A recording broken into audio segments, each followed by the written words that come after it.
চলো বন্ধুরা, তোমাদের একটা গল্প বলি। গল্প হলেও সত্যি। আজকে আমি যেখানে ঘুরে এলাম বা ভ্রমণ করে এলাম, একটা বিখ্যাত মন্দির।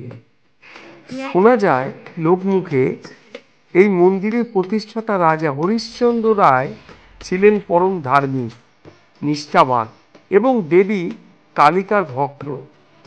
বহু যুগ আগে একবার দুর্ভাগ্যবশত তার এক পত্নী হত্যার দায় তার উপর এসে পড়তায়।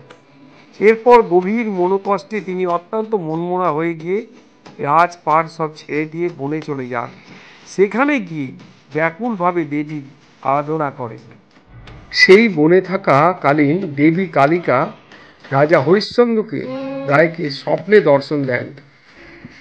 হরিশ্চন্দ্রের এত প্রার্থনা, দেবী হরিশ্চন্দ্রকে স্বপ্নে দেন তিনি যেন গঙ্গার তীরে মায়ের মন্দির প্রতিষ্ঠা করেন এবং যে কালো পাথরটির ওপর তিনি আশ্রয় নিয়ে রয়েছে সেই পাথর দিয়ে যেন দেবী দক্ষিণা কালিকা বিগ্রহ রচনা করে সেই মন্দিরে স্থাপন করে। তারপরেই রাজা ফিরে আসেন নিজের দরবারে, এসে কর্মচারীদের আদেশ করে ওই জঙ্গল থেকে পাথরটি ঘুরে আনার পরে জানতে পারলেন ওই পাথরটি আসলে একখণ্ড মূল্যবান কষ্টি পাথর। কথিত আছে ওই কষ্টি পাথরের খণ্ডকে ছয় মাস কাল মাখনের মধ্যে ভিজিয়ে রাখা হয়েছে মসৃণতা আনার জন্য। মূর্তি ভাঙার পর ওই পঞ্চম মন্দির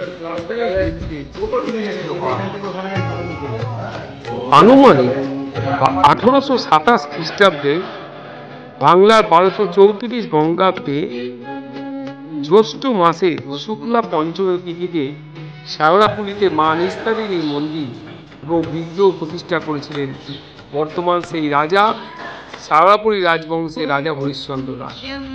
মায়ের মন্দিরটি গঙ্গার পশ্চিম তীরে অবস্থিত। লোকমুখে শোনা যায় এই মন্দির স্থাপনের পিছনে রয়েছে আরেকটি অদ্ভুত গল্প। মন্দির প্রাঙ্গণে রয়েছেন দুজন বীরেশ্বর শিবলিঙ্গ এবং শ্রীকৃষ্ণের বিগ্রহ। দেবী বিগ্রহটি হলো কষ্টি পাথরে নির্মিত। দক্ষিণা কালিকা মূর্তি। দেবী মূর্তি উচ্চতায় প্রায় 2.5 ফুট। সিঁড়ি পেরিয়ে এগিয়ে এলেই সবার আগে পড়ে একটি বলিদান পেটি। সেটি পেরিয়ে মায়ের মন্দির, তারপরে রাজ মন্দির অতিক্রম করলেই মায়ের মন্দির।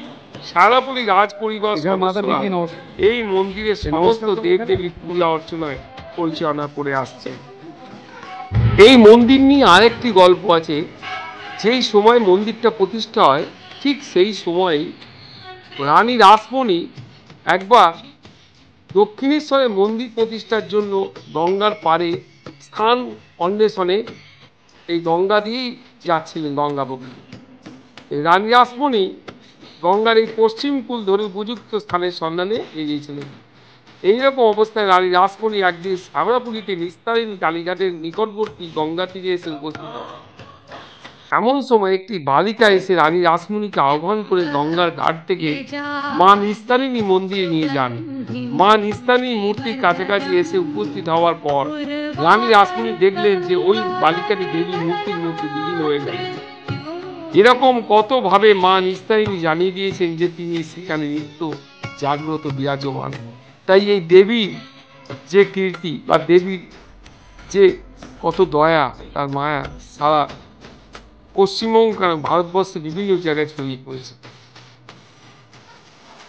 এবারে জানাবো কিভাবে এই মন্দিরে আপনারা আসবেন। প্রথমে আপনারা যদি হাওড়া থেকে আসেন, হাওড়া থেকে মেল লাইনে শেওড়াফুলি স্টেশনে নামবেন।